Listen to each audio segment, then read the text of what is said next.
বন্ধুরা আজকে দেখাবো কিন্তু তোমাদেরকে একদম সহজ পদ্ধতিতে অসাধারণ একটা রেসিপি বানিয়ে, যেটা কিনা তোমরা ভাত, তরকারি, রুটি, পরোটা সব কিছুর সাথেই খেতে পারবে। আর খেতে কিন্তু অসাধারণ লাগে। একবার না বানানো পর্যন্ত তোমরা কিন্তু বুঝতে পারবে না যে এটা কতটাই সুস্বাদু। তাই শেষ পর্যন্ত দেখতে থাকো ভিডিওটা বন্ধুরা।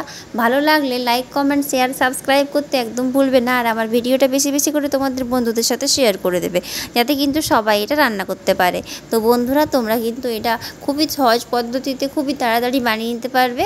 আর কিন্তু খুব কম উপকরণ দিয়ে তোমাদেরকে দেখাবো, তাই শেষ পর্যন্ত দেখো। প্রথমে আমি বানানোর জন্য নিয়েছি ছোলা, মটর আর আলু একসাথে সেদ্ধ করে নিয়েছি। এখানে আমি কিছুগুলো টমেটো কুচি কুচি করে কেটে নিয়েছি। এরপর রান্নাটা শুরু করব। দেখো, এর জন্য প্রথমে আমি কড়াইতে দিয়ে দিয়েছি সরষের তেল। এখন দিয়ে দিলাম ফোড়নে আমি দিয়েছি শুকনো লঙ্কা আর কয়েকটা গোটা জিরে দিয়েছি। ফোড়নটা ভালো করে ভাজিয়ে যাক। এটা কিন্তু ভালো করে যদি তোমরা ভাজিয়ে নাও তাহলে কিন্তু ভালো রান্নাটা হবে বন্ধুরা।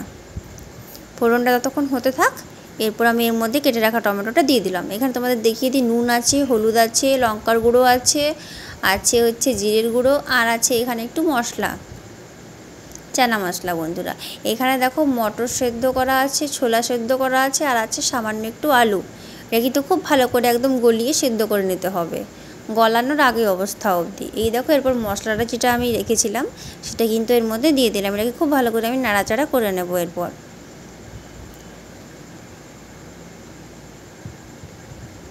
মশলাটা যত ভালো করে কষাবে ততই কিন্তু রান্নাটা ভালো হবে। এই দেখো, এরকমভাবে আমি কিছুক্ষণ কষাতে থাকবো খুব ভালো করে মশলাটা। এরপর যে সেদ্ধ করা ছোলা আর মটর একসাথে রেখেছিলাম দিয়ে দেবো।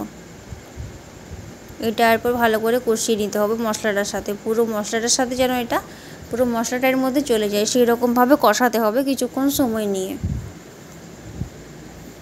এই দেখো, জল ছেড়ে দিয়েছে বন্ধুরা, কিছুক্ষণ নাড়াচাড়া করতে হবে। বাকি যে মশলাটা ছিল সামান্য একটু এর মধ্যে দিয়ে দিলাম। এরকম ভাজা ভাজা হয়ে গেছে। এরপর জল ঢেলে দিলাম। এবার জলটা শুকিয়ে এলে নামিয়ে নেবো। তো দেখো বন্ধুরা, কত সহজে আমি চানা আর মটর দিয়ে সবজিটা বানিয়ে নিলাম। এটা কিন্তু অসাধারণ লাগে খেতে বন্ধুরা। রুটি, পরোটা, লুচি সব কিছুর সাথেই খেতে পারবে। এটা কিন্তু ভাত দিয়ে খেতেও খুব ভালো লাগে। তাই অবশ্যই একবার ট্রাই করো রেসিপিটা। আর কেমন হলো সেটা কিন্তু আমাকে জানাতে একদম ভুলবে না। এটা কিন্তু সবাই খুবই পছন্দ করবে। তো বন্ধুরা, তোমাদের যদি ভিডিওটা ভালো লাগে অবশ্যই একটা লাইক দেবে। আর এইরকম ধরনের নতুন নতুন রেসিপি পাওয়ার জন্য আমার চ্যানেলটা অবশ্যই সাবস্ক্রাইব করে একটু পাশে থাকবে। সবাই সুস্থ থেকো, ভালো থেকো।